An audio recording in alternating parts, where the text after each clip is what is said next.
이제 미국의 연구에 의하면은 이제 배경 지식을 모든 학생들이 모르는 경우 편차가 생기지가 않아요. 다 틀리는 겁니다, 그냥. 근데 이게 약간의 차이가 생기는 그 지점부터 점수 차이가 확 나타나기 시작하거든요.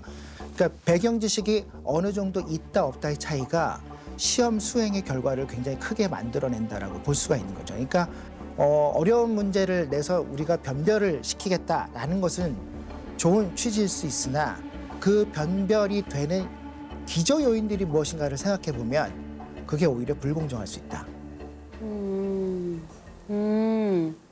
맞아요. 네. 배경 지식을 내가 알고 있는 지문을 만나기 위해서 더 많은 걸 봐야 되고 그쵸. 더 심화 네. 과정까지 또 봐줘야 되는 그런 상황이 더 펼쳐지는 건 거죠. 그래서 사실은 이 부분 때문에 이제 이런 배경 지식으로 수능이 나올 것이다 해서 그런 지식들을 막 강의하는 수업도 약간 있었어요. 내가 이 철학자를 알아. 내가 지금 이 경제 개념을 미리 알고 있어.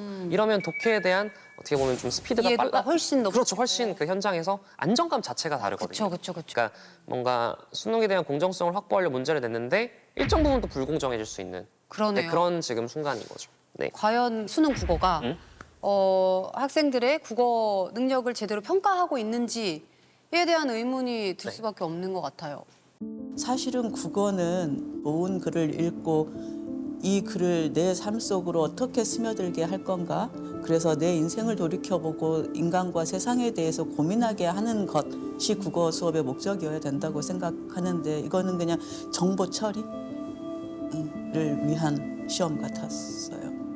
박태원의 소설이 지문이 잠깐 나왔는데 앞에 중략하고 또 뒤에 조금 이렇게만 해서 박태원 문학의 핵심이 뭔지도 알 수 없고요. 그렇지. 다 찢어 발기고 나누어서 미세하게 틀린 것만 찾게 하는 시험.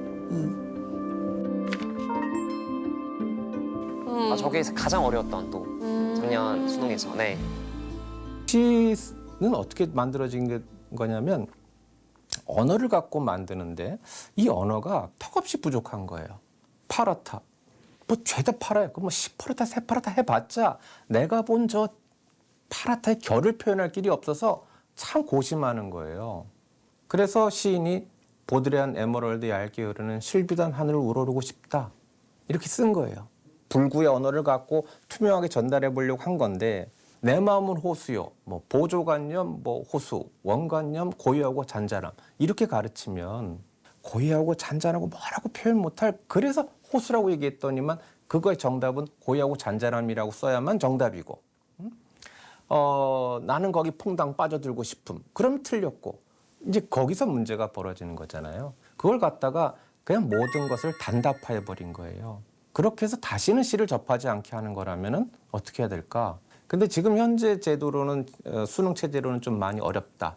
이 답만 맞는 답이야라고 하나만 골라야 되는 저 시험 자체가 언어 영역만은 진짜 맞지 않는 방식인 것 같아요. 특히나 문학에서 그 감상에 대한 틀을 정해주거든요. 맞아요. 내가 느끼고 싶은 만큼 감상할 수 있는가에 대한 맞습니다. 그런 고민이 네네. 생기게 되는 것 같아요. 맞습니다. 네.